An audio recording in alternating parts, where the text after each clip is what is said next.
Nói thì các bạn lại không tin. Nhưng trong video trên thì chiếc xe này có giá là xấp xỉ 3 tỷ Việt Nam đồng.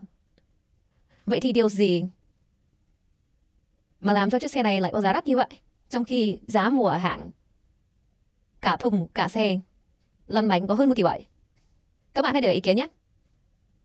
Tại sao lại như vậy? Một chiếc xe bằng hai chiếc xe trong hãng.